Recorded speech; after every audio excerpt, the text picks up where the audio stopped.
இந்த AK-47 அப்படின்னு சொல்கிறோம்ல, மிகப்பெரிய பவர்ஃபுல் ஒரு மிஷின் கன் நம்ம சொல்கிறோம். சொல்ல வந்த விஷயத்தை நேரம் சொல்ல போறியா இல்லையா? ஆனால் நம்ம இயக்கத்திற்கு MK-24 இருக்குது. நம்முடைய இயக்கத்திற்கு MKS-53 இருக்குது. இவ்வளவு பெரிய ஆளாடா நீ? ஒன்ன போய் நான் பழம் நினைச்சிட்டேன்டா. இப்போ புதுசாக ஒரு வெப்பன் வந்திருக்கு, MK-77 அப்படின்னு ஒரு மிகப்பெரிய ஒரு வெப்பன். நான் என்ன பேசுறேன்டா, நம்மளுக்கு வேண்டிய ஒரு 4 பேர் வீட்டுக்கு வருவேன். அந்த கூறுல AK-47 துப்பாக்கி ஒரு 10, PK-47 துப்பாக்கி ஒரு 8 இருக்கு, எடுத்து கையில கொடுத்து விடு. MK-77 அப்படின்னு ஒரு மிகப்பெரிய ஒரு வெப்பன். அது இருக்கட்டும், AK-47 கேள்விப்பட்டிருக்கேன். PK-47 அப்படின்னு ஒரு புதுசா ஒரு துப்பாக்கி வந்திருக்கா? அதை தயார் பண்றது எங்க பாஸ் தான் ஐயா. இப்படிலாம் அடிச்சு விட்டு உசுப்பேத்தி உதயநிதியை ரணகளமா ஆக்கியே தீர்வோன்னு திமுக அமைச்சர்கள் கங்கணம் கட்டியிருக்காங்க. கரெக்டா சொன்ன. தாக்கக்கூடியது அழிக்கக்கூடியதற்காக மட்டுமல்ல, கருத்துக்கள் கொண்டு அவர்களை நம்ம தாக்கப் போகின்றோம். அந்த கருத்து நம்மகிட்ட அதிகமாக இருக்கின்றது. என்னன்னைக்கு எந்தெந்த மேடைக்கு எந்தெந்த கருத்தை பயன்படுத்த வேண்டும் என்பது நமக்கு முழுமையாக அறிந்தவர்கள் நாம் ஒவ்வொருவருமே. திமுகவுடைய மேடைக்கு போனீங்கன்னா அவங்க பேசுறது எல்லாமே ஒரு ஆபாச பேச்சுக்கள். அதை கை தட்டுறதுக்கு ஒரு 100 பேர்.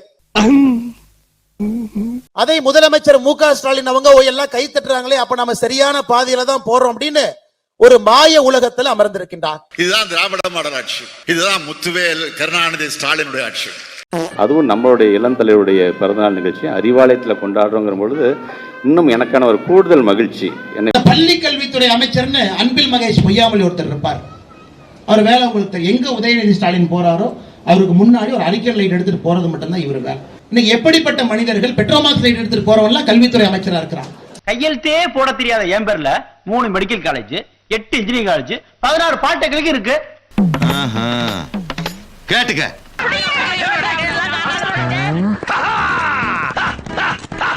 வருகிறார் அண்ணன் வருகிறார்.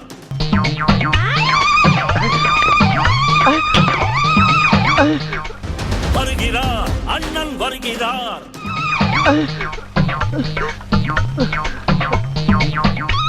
பெரிய ராஜா தேசிங்க குதிரையில போறாரு. எதுக்குடா இம்புட்டி விளம்பரம்? இப்படி எல்லாம் டபுள் பாஸ் வேலை காமிச்சாதான் பயக மிரள்வாங்க. உங்க விஜய் நான் வரவா அப்படிங்கிற ஒரு பாடல் விஜய் அவர்களுக்காக எழுதப்பட்டு அதுல விஜய் அவர்களும் பாடியிருக்கார் என்பது குறிப்பிடத்தக்கது. எல்லாம் நானே.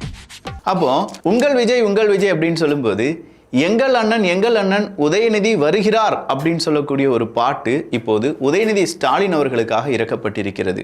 போலாமா? 1 செகண்ட். எங்கள் அண்ணன் உதயநிதி வருகிறார். என்ன இதெல்லாம்? நமக்கு தான் வரல, விட்டுடுங்க. நடந்ததெல்லாம் நினைச்சு பார்த்தா வாழ்க்கை ரொம்ப வெறுப்பா இருக்கு மச்சான். இந்த கண்ணாடியை பார்த்து நீயே காரி துப்பிக்கோ. உங்கள் விஜய் எங்கள் உதயநிதி வரவா வருகிறார். அண்ணா அண்ணன் ஒரு ஸ்வீட் ஸ்டாலே 1 கிலோ 1 அதான சார் கவிதை. போடு. கிட்டத்தட்ட ஒரே மாதிரியான பாடல். ஆனா அந்த பாட்டினுடைய அவுட்புட்டை இன்னைக்கு எல்லாருமே மிகப்பெரிய அளவுல ட்ரோல் பண்ணிட்டு இருக்காங்க. வருகிறார் அண்ணன் வருகிறார். வருகிறார் கடத்தில் வருகிறார். என்னது இது? மூமெண்ட்ஸ். என்ன மூமெண்ட்? கில்லி அடக்கி வாசினா நம்மளுக்கு கால் என்ன எவன் சொன்னா? கால் மேல கால் தூக்கி போடுங்கண்ணே. அப்படிதான்.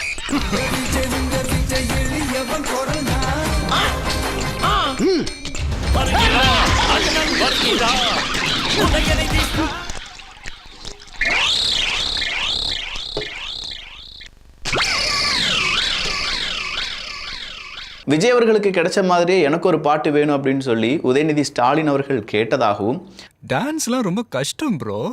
என்ன பெரிய டான்ஸ்? தமிழ்நாட்டில் பெரிய ஆளா இருக்காங்க, அதை நான் பாத்துக்கிறேன்ப்பா அப்படின்னு சொல்லி அன்பில் மகேஷ் அவர்கள் சொன்னதாகவும், அன்பில் மகேஷ் பொய்யாமொழி அவர் இன்னும் இதை விட முக்கியமான பொறுப்பு இருக்கு.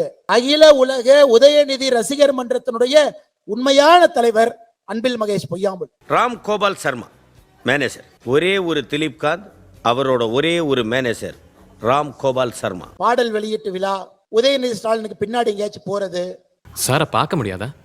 சார் 6 மணிக்கு ஹார்ஸ் ரைடிங், 7 மணிக்கு ஜும்மிங், 8 மணிக்கு ஆவி குளியல், 1 மணிக்கு லஞ்சு, 1:30க்கு ஓய்வு எடுக்கிறார், 2 மணிக்கு பிறண்டு படுக்கிறார், 3 மணிக்கு மூஞ்சி கழுவுறார். சாரி, சான்ஸே இல்லை, பார்க்க முடியாது. இதெல்லாம் தாண்டி கொஞ்ச நேரம் இருந்ததுன்னா கல்வித்துறையை பத்தி பேசுவார். இதெல்லாம் என்ன பெருமையா? கடமை. மனவை வச்சு அந்த பாட்டை பாடணும்னா சூப்பர் ஸ்டார் வாய்ஸு, அதுக்கு பின்னாடி உதயநிதி ஸ்டாலின் அவர்களுடைய அனிமேஷன், இது போதும், நம்ம திமுக தொண்டர்களுக்கு இது ஒரு ட்ரீட்டாக இருக்கும் அப்படின்னு சொல்லி பாடல் வெளியாகி இருக்கிறது. புரட்சி தலைவர் வந்துட்டாயா, புரட்சி தலைவர் வந்துட்டாயா.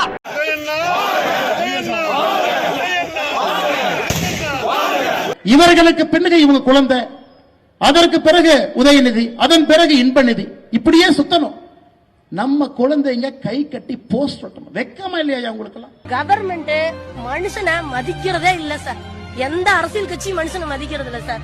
நம்ம பார்த்து திரும்பினா தான் சார் ஆகும். திருப்பி எல்லாம் அடிச்சோம்னா தான் யோசிச்சு கேள்வி கேட்டு படிச்சவனை உட்கார வச்சு பண்பானவனை உட்கார வச்சு ஜனங்களை நேசிக்கிற ஒருத்தனை தலைவரா தேர்ந்தெடுக்காத வரைக்கும் நம்ம செத்துக்கிட்டே தான் சார். இதுதான் தற்போதைக்கு உங்களிடத்தில் நான் சொல்லக்கூடிய செய்தியாகும்.